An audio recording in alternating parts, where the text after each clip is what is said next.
Terima kasih untuk lagu-lagu yang sudah dinyanyikan, yang sudah diborong oleh keluarga besar Dotulung Tambani.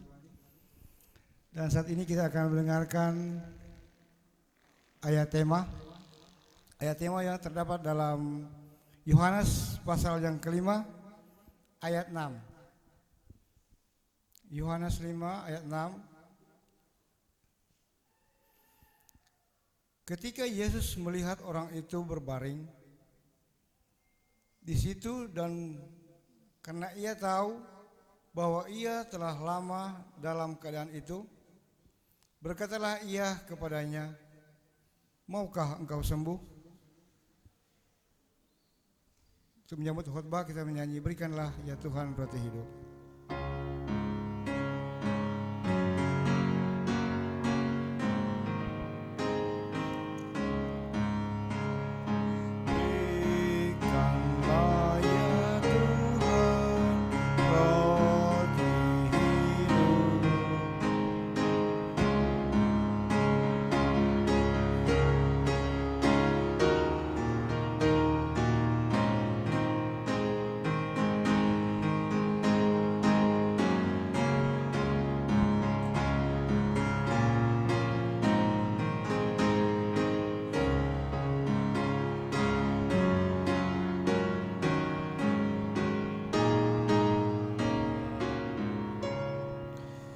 Bapa di sorga, kami mengucap syukur oleh karena kesempatan yang indah ini, di mana kami boleh berkumpul beribadah di rumah-Mu.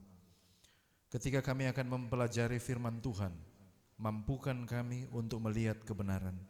Tolong hamba-Mu yang menjadi saluran berkat, agar kiranya menyampaikan firman kebenaran ini dalam keadaan murni, supaya Yesus yang akan ditinggikan dan dimuliakan. Di dalam nama Yesus Kristus kami sudah berdoa. Amin.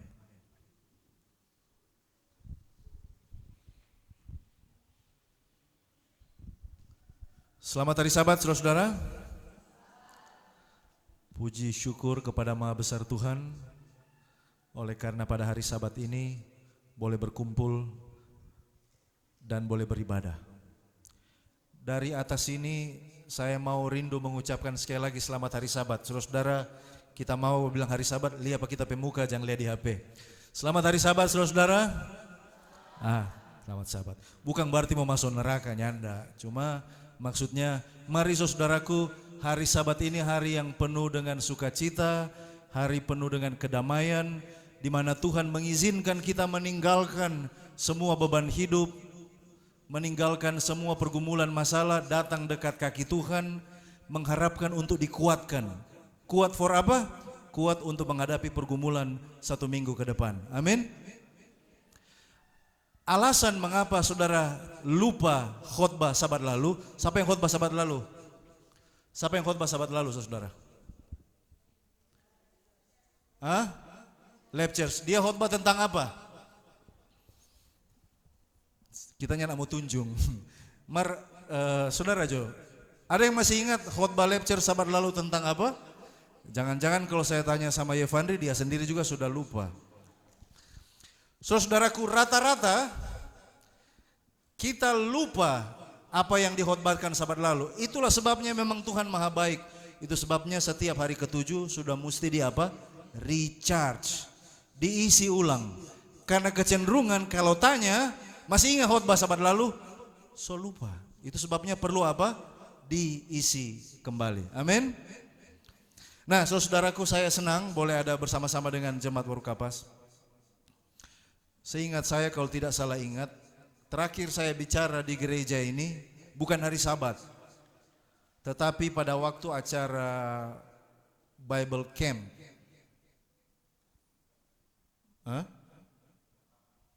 Ibadah pemakaman, Kang. Oh, waktu Om Ian, betul. Itu yang paling terakhir. Ya, betul.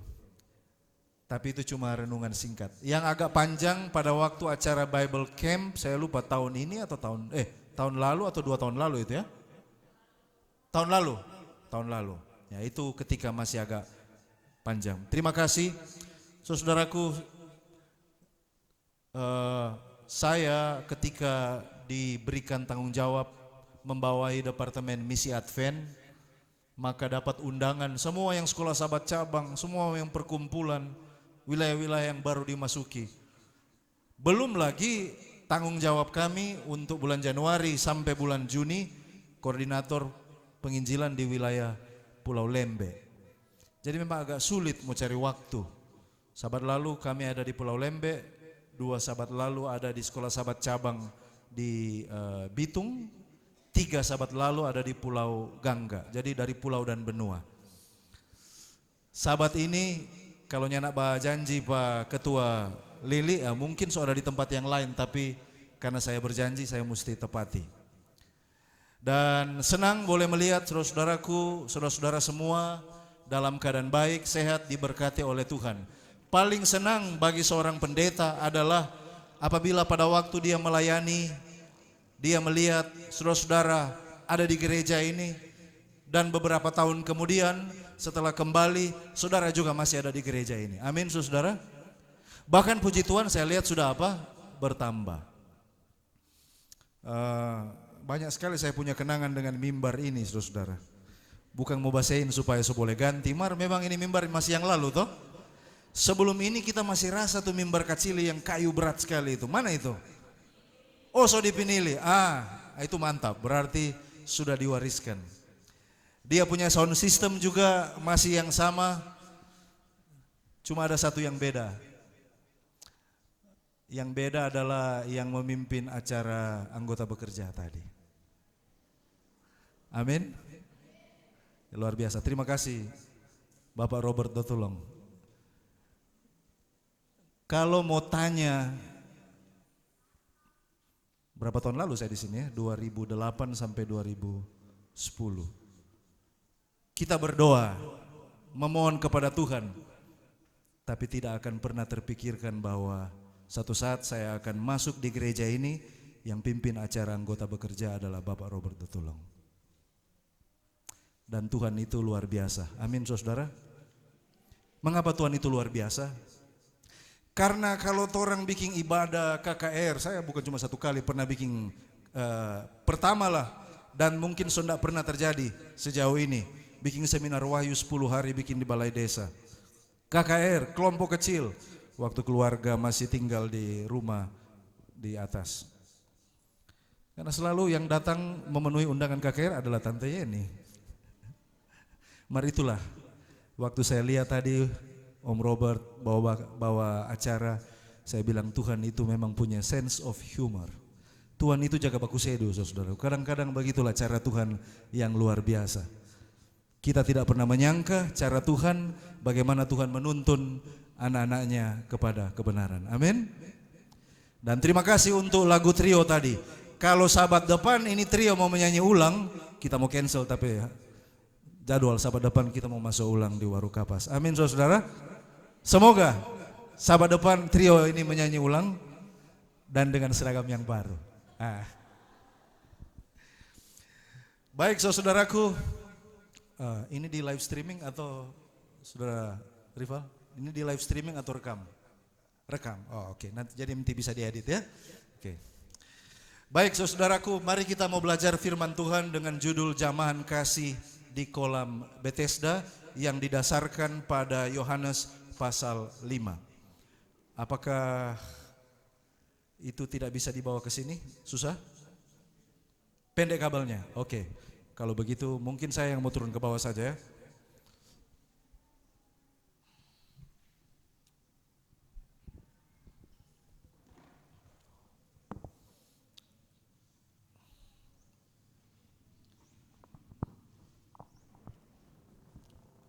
Kalau tidak bisa kabelnya, mungkin kalau ada pointer juga it's okay, boleh. Apakah ada pointer? Tidak ada. Oh, kalau begitu biar di situ nanti pakai pointer manusia. Tolong di next.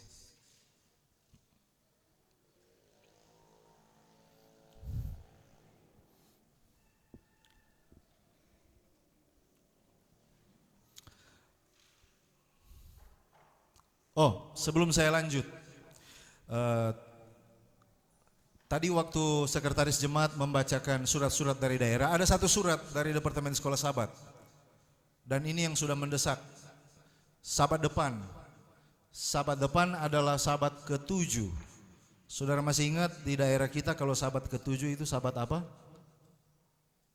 Sabat penekanan pelayanan masyarakat. Ya, dan untuk triwulan ini sabat pelayanan masyarakat yang kita pilih adalah sabat tamu. Jadi kalau biasanya sabat sore saudara yang pergi kepada mereka mendoakan, mengunjungi, tapi untuk triwulan ini kita seragamkan di seluruh daerah misi Minahasa Utara Bitung sabat tamu. Artinya saudara yang mengundang mereka untuk datang di gereja. Siapkan acara dengan sebaik-baiknya supaya tamu-tamu yang datang diberkati jasmani dan terlebih secara apa? Rohani. Itu tuh inti DP surat. Jadi semoga ini boleh jadi perhatian apalagi Departemen Sekolah Sabat karena ini bagian dari pelayanan Sekolah Sabat. Oke, mari kita lanjut. Zaman kasih di kolam Bethesda Yohanes 5 ayat 1 sampai 9, mari kita akan baca.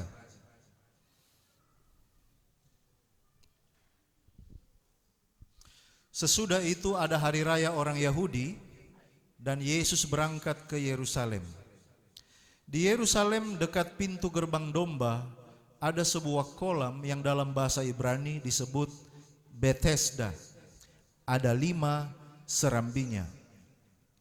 Dan di serambi-serambi itu berbaring sejumlah besar orang sakit, orang buta, orang timpang, dan orang-orang lumpuh yang menantikan goncangan air kolam itu.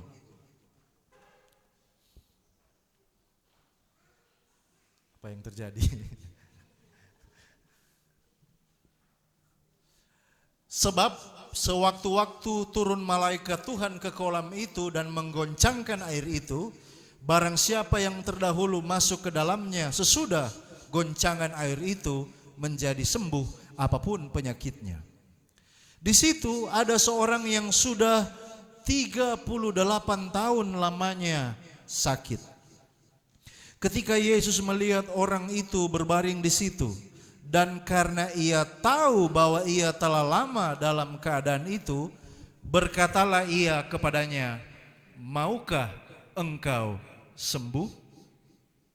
Jawab orang sakit itu kepadanya, "Tuhan, tidak ada orang yang menurunkan aku ke dalam kolam itu apabila airnya mulai goncang. Dan sementara aku menuju ke kolam itu, orang lain sudah turun mendahului aku." Kata Yesus kepadanya, "Bangunlah, angkatlah tilammu dan berjalanlah." Dan pada saat itu juga sembuhlah orang itu. Lalu ia mengangkat tilamnya dan berjalan, tetapi hari itu hari Sabat. Demikianlah saudaraku, kita sudah membaca tadi dari kitab suci cerita yang menjadi landasan khotbah perenungan kita pada saat ini. Mari kita lihat lokasi kejadian ini. Ini terjadi di tempat yang dalam bahasa Ibrani disebut Bethesda, yang sebenarnya artinya saja adalah rumah pengampunan atau rumah kemurahan, House of Mercy. Bethesda, rumah pengampunan atau rumah kemurahan. Saudara-saudaraku, kalau di zaman dulu ada kolam Bethesda di mana orang memperoleh pengampunan dan kemurahan, tetapi sebenarnya yang mereka cari adalah kesembuhan. Bagaimana dengan kita zaman sekarang? Apakah ada rumah di mana orang boleh pergi dan merasakan menikmati pengampunan? Apakah ada rumah di mana orang boleh datang dan mengalami kemurahan Tuhan di dalam kehidupannya? Jawabannya ada. Bethesda di zaman kita ini harusnya adalah apa, saudaraku? Gereja. Gereja di mana saudara datang dan saudara berbakti adalah tempat di mana semua orang yang datang merasakan pengampunan, memperoleh pekabaran tentang pengampunan, memperoleh jaminan tentang pengampunan, dan menikmati kemurahan Tuhan bagi semua orang. Namun, Ini kalau kepala begini berarti DP kode next. Oke? Oke. Gereja, saudaraku, harusnya menjadi rumah kemurahan, rumah pengampunan. Tetapi seringkali yang terjadi, betapa sering gereja menjadi tempat penghakiman. Gereja yang seharusnya menjadi tempat di mana orang memperoleh jaminan bahwa dia diterima oleh Tuhan, bahwa dosanya diampuni oleh Tuhan, bahwa kalau dia mau berbalik dengan sungguh-sungguh dari jalan-jalannya yang jahat, Tuhan mengampuni dan tidak mempertimbangkan semua yang terjadi di masa lalu. Tetapi justru yang terjadi kadang-kadang adalah sebaliknya. Di tempat yang seharusnya penuh dengan kemurahan bagi orang lumpuh ini, tetapi kalau kita baca cerita ini, dia selalu diabaikan. Mengapa? Oleh karena di ayat 7 dia katakan, Tuhan, tidak ada orang yang mau tolong dan menolong saya. Tidak ada orang yang mau menurunkan saya ke dalam kolam itu apabila airnya mulai goncang. Sementara saya dalam perjalanan mau menuju ke kolam itu, orang lain sudah lebih dahulu turun mendahului aku. Nah, ini berhubungan dengan kepercayaan yang nanti kita akan diskusikan sebentar. Cerita ini sebenarnya adalah teguran bagi gereja untuk memperhatikan mereka yang terabaikan, untuk memperhatikan mereka yang selalu terlambat datang ke kolam, yang selalu terlambat dalam perlombaan untuk turun ke kolam, mereka yang selalu terabaikan. Apakah ada di gereja-gereja kita orang-orang seperti begini? Ini menjadi perhatian bagi kita gereja. Apakah ada di sekeliling kita orang-orang yang seperti begini? Ini menjadi perhatian bagi kita. Cerita ini adalah teguran bagi saudara dan saya untuk membuka mata, lebih memperhatikan orang-orang yang selalu terlambat, tidak dapat bagian, tidak memperoleh bagian untuk terjun ke dalam kolam. Saudara-saudaraku, kalau kita baca cerita ini, sudah sifat manusiawi. Semua orang berlomba-lomba menjadi yang terdepan, sehingga tidak ada tempat bagi yang terlambat. Sebelum atau sementara aku menuju ke kolam itu, orang lain sudah turun mendahului aku. Apa yang terjadi dan dialami oleh orang lumpuh ini menggambarkan sifat kemanusiaan kita. Kita dilahirkan dengan sebuah pemahaman bahwa saya dulu baru orang lain. Itu tidak perlu diajarkan. Kebutuhan saya dulu baru orang lain. Kita dilahirkan dengan warisan ini. Berlomba-lomba untuk menjadi yang terdepan karena tidak ada orang yang mau menjadi nomor 2 atau nomor 3 atau yang terlambat. Semua orang memperhatikan apa yang terbaik untuk dirinya sendiri dahulu. Dan itulah sebabnya orang-orang seperti orang yang sakit ini selalu terabaikan, selalu tidak dapat bagian, selalu terlambat. Tetapi saudaraku, ajaran kitab suci tentang kasih karunia, bahwa kasih karunia adalah bagi mereka yang datang terlambat juga. Contohnya kalau saudara baca perumpamaan Yesus, Matius 20 ayat 9 sampai 10, maka datanglah mereka yang mulai bekerja kira-kira pukul 5 dan mereka menerima masing-masing 1 dinar. Kemudian datanglah mereka yang masuk terdahulu, sangkanya mendapat lebih banyak, tetapi mereka pun menerima masing-masing apa? 1 dinar juga. Pelajaran tentang kasih karunia, baik yang datang pagi maupun yang datang pukul 5 semuanya dapat kasih karunia yang sama di mata Tuhan. Amin saudara. Kasih karunia Tuhan adalah juga bagi mereka seperti orang-orang yang sakit dalam cerita ini. Dan saudara mesti tahu bahwa cara pandang orang di zaman Yesus, kalau saudara sakit, apalagi sudah lama sakit, itu tanda bahwa saudara dikutuk oleh Tuhan. Mengapa saudara dikutuk oleh Tuhan? Oleh karena ada masalah rohani. Jadi penyakit yang dia alami selain stigma sosial juga stigma rohani yang dia alami. Bahwa 38 tahun dia mengalami sakit, tidak ada jawaban doa oleh karena ada dosa yang dia lakukan sehingga Tuhan selalu tidak menjawab doanya. Tetapi hari itu Yesus berbuat sesuatu yang sangat radikal. Bahwa kasih karunia Tuhan, berkat Tuhan, penyembuhan Tuhan, perkenanan Tuhan juga diberikan kepada orang-orang yang di mata masyarakat tidak layak untuk menerimanya.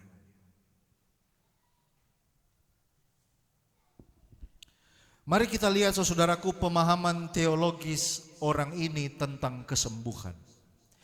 Di dalam pemahaman orang ini menggambarkan kepercayaan umum atau tradisi. Bahwa kalau air itu bergoncang, itu katanya apa? Malaikat ada turun di situ. Jadi resepnya adalah barang siapa yang paling pertama meloncat, maka dialah yang akan memperoleh apa? Kesembuhan itu. Nah saudaraku, ini pemahaman teologis dari orang ini. Bahwa kesembuhan itu adalah oleh karena usahanya supaya dia berusaha sekuat tenaga untuk menjadi yang pertama. Harus menjadi yang pertama di antara semua yang lain supaya kesembuhan itu dia terima. Pemahaman teologis, kepercayaan umum dan tradisi. Dan dari pemahamannya adalah kesembuhannya berasal dari air yang bergoncang itu. Setelah saudara dengar-dengar apa yang saya sampaikan tadi, bukankah ini yang kita sebut dengan keselamatan oleh karena perbuatan? Inilah yang dipahami oleh orang ini. Supaya disembuhkan harus berusaha untuk pergi. Supaya disembuhkan harus berusaha yang pertama. Ada banyak orang di gereja puluhan tahun menjadi orang Advent. Motivasinya setia adalah mau jadi yang pertama di gereja. Saya tidak bicara yang pertama dalam hal datang di gereja, bukan. Tapi mau selalu menjadi yang pertama di gereja. Dalam hal kerohanian, dalam hal kesalehan. Apakah salah kalau kita berlomba-lomba untuk menjadi lebih saleh? Jawabannya adalah salah kalau motivasinya adalah supaya saudara lebih baik dari orang lain. Saya ulangi sekali lagi. Tidak salah saudaraku kalau kita berusaha untuk menjadi saleh, lebih setia, lebih rohani. Tapi itu menjadi salah apabila saudara-saudaraku berpikir bahwa untuk mencapai keselamatan itu saya harus datang lebih dahulu. Saya harus menjadi yang nomor satu. Saya harus berusaha menjadi yang paling baik dibandingkan dengan semua orang yang ada di gereja. Itu menjadi salah.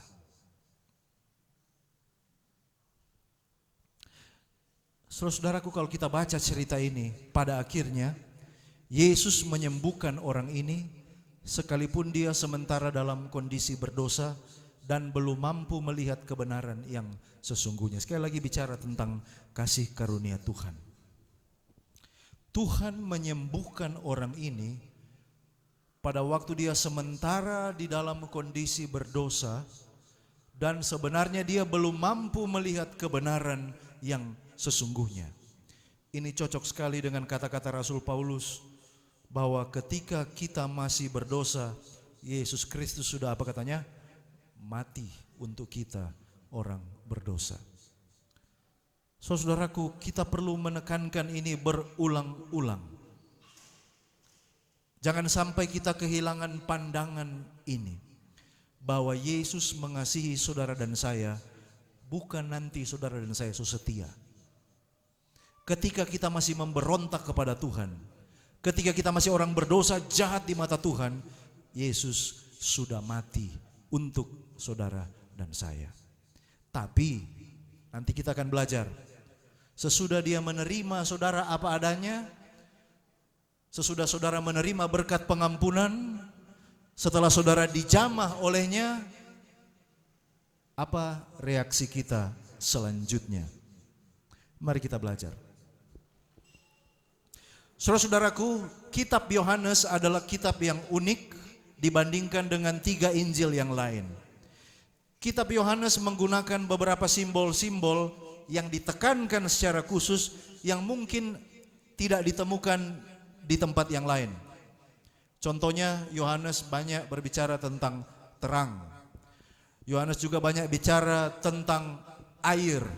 Dan pada saat ini kita akan lihat Yesus dan air di dalam kitab Yohanes. Ada beberapa contoh hubungan antara Yesus dan air di dalam kitab Yohanes. Yesus itu selalu menawarkan air yang lebih baik. Kalau saudara baca Yohanes pasal 2 ayat 6, cerita tentang mujizat Yesus yang pertama, yaitu mengubah air menjadi apa? Anggur. Saudara baca ceritanya, bagaimana tuan pesta kehabisan anggur, dan pada saat itu Yesus merubah air biasa menjadi apa? Anggur. Dan ketika mereka mengecap anggur yang diberikan atau diciptakan oleh Yesus, ternyata rasanya lebih baik daripada yang ditawarkan sebelumnya. Yesus menyediakan air anggur yang lebih baik. Cerita yang berikut, bukan cuma menyediakan air anggur yang lebih baik, dia punya pasal selanjutnya, pertemuan Yesus dengan seorang ahli Taurat yang namanya Nikodemus. Di sana Yesus mengatakan bahwa kalau seorang tidak dilahirkan dari apa saudaraku? Air dan roh. Artinya dia menyediakan kelahiran kembali lewat air yang lebih baik. Berikut, dia menawarkan air hidup yang lebih baik. Yohanes pasal 4, pertemuan Yesus dengan seorang perempuan Samaria di sumur apa? Saudara perhatikan motif air dalam cerita ini. Yohanes pasal 2, Yohanes pasal 3, Yohanes pasal 4. Yesus datang minta air kepada perempuan ini, lalu terjadi dialog di antara mereka. Perempuan ini menyangga Yesus dengan mengatakan bahwa bagaimana kamu mau menawarkan air sedangkan kamu sendiri minta air. Tapi Yesus katakan, barang siapa minum air dari sumur ini masih akan haus lagi. Tetapi barang siapa minum air yang akan kuberikan kepadanya, dia tidak akan haus untuk selama-lamanya. Jadi Yesus menawarkan air yang lebih baik. Yohanes pasal 2, air menjadi anggur. Yohanes pasal 3, kelahiran oleh air dan roh. Yohanes pasal 4, air hidup yang lebih baik. Dan Yohanes pasal 5 adalah penyembuhan di kolam Bethesda. Mari kita lihat. Dia memberikan kesembuhan yang lebih baik dari air kolam Bethesda. Saudara masih ingat tadi apa kepercayaan dari orang sakit itu? Kalau dia pergi berusaha dan menjadi yang pertama melompat ke dalam air, pasti dia akan disembuhkan. Tapi Yesus di Yohanes pasal 5 menawarkan kesembuhan yang lebih baik daripada air di kolam Bethesda. Jadi saudara lihat bagaimana Yohanes menggunakan motif air ini. Saudara-saudaraku, kenyataannya bahwa Yesus Kristus selalu menyediakan yang lebih baik untuk kita. Pertanyaannya, apakah kita merindukan yang lebih baik? Saudaraku, pertanyaannya ini sepertinya adalah pertanyaan yang klise. Saudara akan jawab, ya tentu saja pendeta, kita menginginkan yang lebih baik. Tapi melalui cerita ini kita akan temukan ternyata tidak selalu demikian. Apakah kita sebagai manusia mau yang lebih baik? Kita menginginkan rumah yang lebih baik. Kita menginginkan taraf hidup yang lebih baik, ekonomi yang lebih baik, pendidikan yang lebih baik. Tapi dalam hal kerohanian, apakah kita mau merindukan, menginginkan yang lebih baik? Ini yang menjadi pertanyaannya. Mari kita baca terus cerita ini. Saudara perhatikan baik-baik pertanyaan Kristus untuk orang lumpuh ini. Do you want to be well?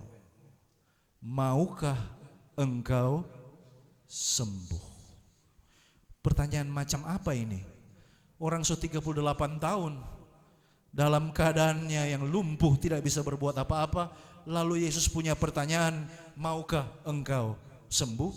Saudara dan saya pasti akan bilang, ya sudah pasti jawabannya apa? Mau dong, mau untuk sembuh. Tetapi saudaraku, dari pertanyaan Yesus ini kita merefleksikan bahwa kadang-kadang ini menjadi sifat kita manusia. Mengapa Yesus bertanya, maukah engkau sembuh? Maukah engkau lebih baik?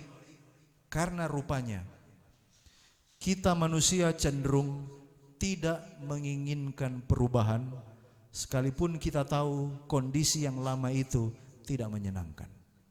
Ada istilah yang lebih canggih sekarang yang disebut dengan status apa? Status apa saudara? Status quo. Tidak mau apa? Perubahan. Walaupun kita tahu kondisi sekarang ini tidak menyenangkan, tapi kita tidak mau melakukan perubahan. Saudara bisa bayangkan,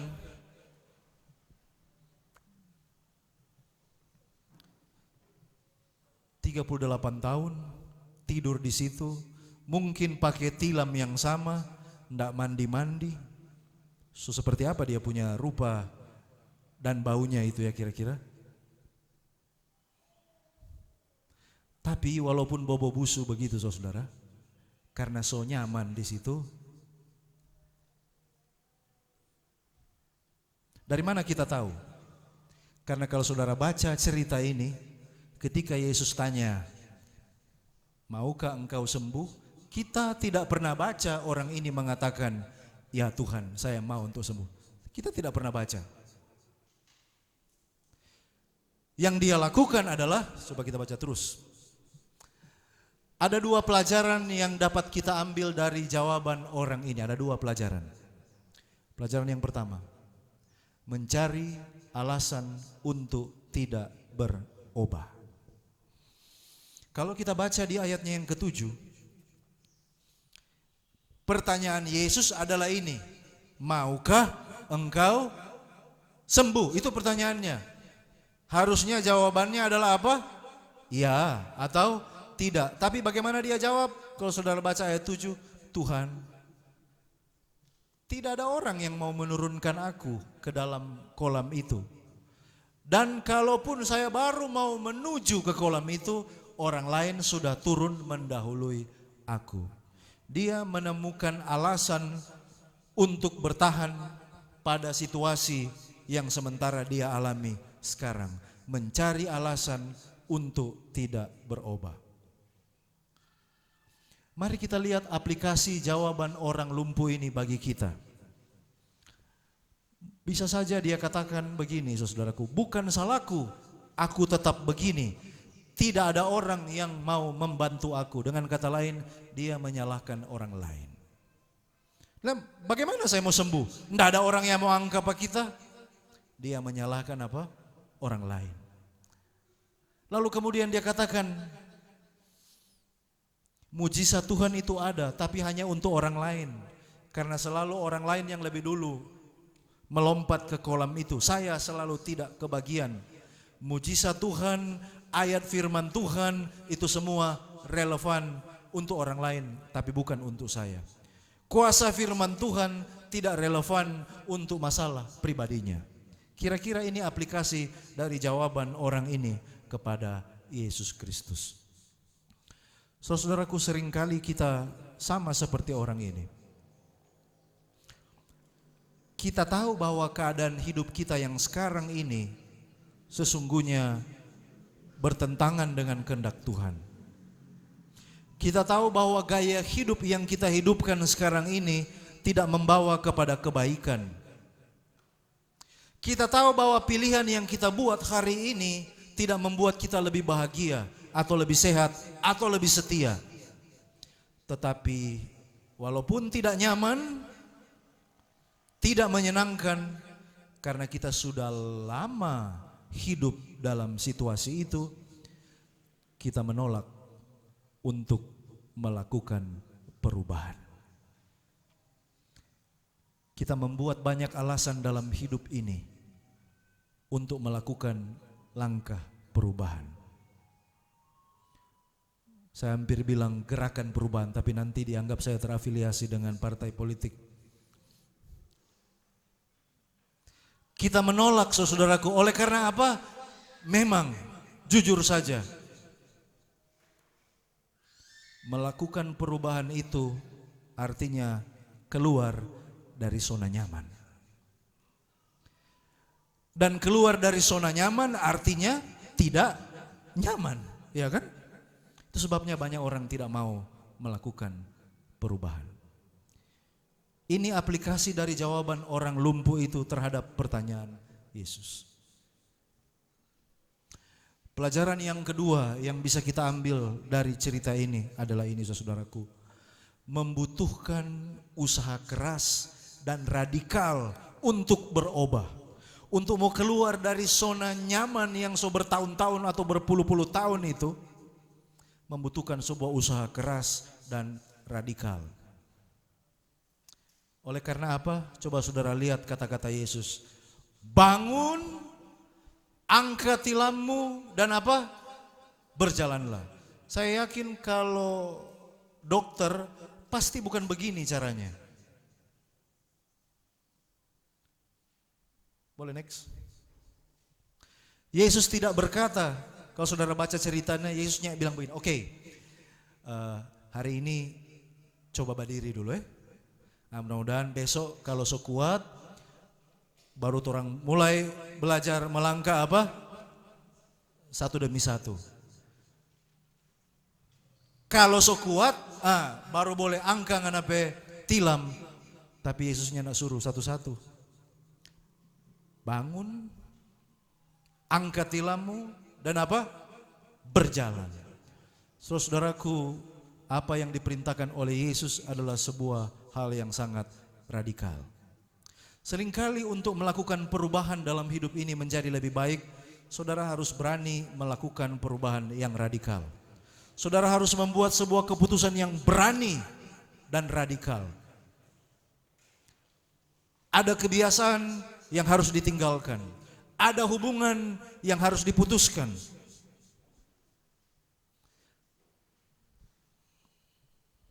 Ada perbuatan yang harus dihentikan. Ada dosa-dosa yang harus diselesaikan.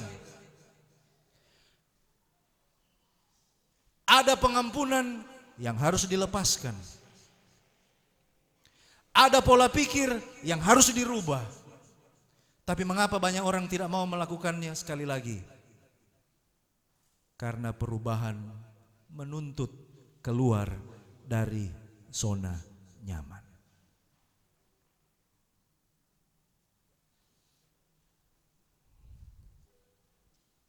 Yesus menuntut kepercayaan dan usaha yang radikal.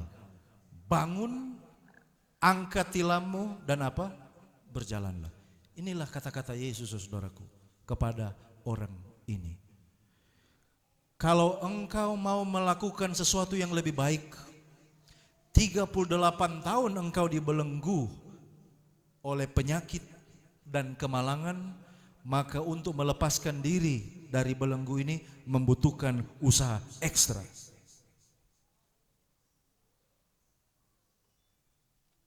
Dan itulah sebabnya tuntutan Yesus juga adalah kepercayaan dan usaha yang apa? Yang radikal. Saudara-saudaraku, pertanyaan yang sederhana pada siang ini. Maukah saudara merasakan jamahan Kristus seperti yang terjadi di kolam Bethesda? Kalau dia datang kepada masing-masing kita dan melihat bagaimana selama bertahun-tahun ini kita dilumpuhkan oleh dosa. Ada sebuah gaya hidup yang kita tahu tidak berkenan kepada Tuhan. Ada kebiasaan hidup yang kita tahu tidak membawa kita kepada kebahagiaan, kesehatan atau kesetiaan. Dan keadaan kita ini menyedihkan. Datang seseorang yang sanggup melepaskan dan memberikan kepada saudara kesembuhan rohani. Dan dia bertanya kepadamu, maukah engkau sembuh? Kira-kira alasan apa yang saudara dan saya akan berikan? Oh Tuhan, saya mau setia kalau di gereja itu sudah ada orang itu. Saya mau setia kalau pendetanya sudah ganti, bukan pendeta itu. Saya mau setia kalau anggota keluarga saya juga setia kepada Tuhan. Saya mau berubah kalau Tuhan berkati usaha bisnis saya. Saya mau bertobat kalau Tuhan sembuhkan penyakit saya. Dan berbagai macam alasan yang kita buat karena kita tidak mau melakukan perubahan. Alasan apa yang mau saudara dan saya buat? Karena kita tidak mau berubah kepada hal yang lebih baik dan disembuhkan oleh Tuhan. Siang hari ini Tuhan memanggil saudara dan saya. Yesus tergerak oleh belas kasihan.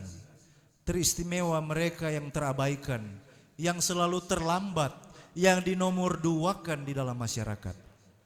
Gereja harus menjadi tempat di mana mereka yang terabaikan dijamah, dilayani sebagai Bethesda, rumah kemurahan dan pengampunan. Yang ketiga, Yesus selalu menyediakan yang lebih baik dari apa saja yang ditawarkan oleh dunia ini, bahkan dia adalah yang terbaik. Dan pelajaran secara pribadi, penghalang terbesar untuk mengalami perubahan adalah keengganan karena terlanjur merasa apa? Nyaman. Perubahan sejati yang dituntut oleh Yesus adalah transformasi yang berani, mengambil resiko dan radikal. Yesus rindu memberikan kehidupan yang lebih baik kepada orang yang sudah sakit 38 tahun itu. Dan Yesus juga rindu memberikan kehidupan yang lebih baik bagi saudara dan saya yang mendengarkan khotbah ini. Adakah hal-hal dalam hidup kita yang menghalangi kita untuk berubah lebih baik? Yesus mau berikan yang terbaik untuk saudara. Dia rindu memberikan pengampunan, pemulihan, dan kesembuhan. Asalkan Anda mau, rindu mengikuti kehendak-Nya. Dia tahu bahwa kehidupan di dalam dosa tidak membawa kita kepada kebahagiaan. Dia tahu bahwa kita bisa menipu orang-orang di sekeliling kita dengan mengatakan bahwa saya berbahagia dengan gaya hidup saya selama ini. Tapi saudara tidak bisa menipu Tuhan. Tuhan tahu ada kekosongan di dalam hati Anda. Dan hanya Dia yang mampu mengisi kekosongan itu. Dengan tangannya yang terbuka siang hari ini Dia mengundang saudara dan saya. Apakah engkau mau untuk dipulihkan? Apakah engkau mau untuk disembuhkan? Apakah engkau mau untuk diubahkan? Kiranya jawaban kita adalah kita mau dirubah, diubahkan oleh Tuhan. Saya bawa dalam nama Yesus. Amin.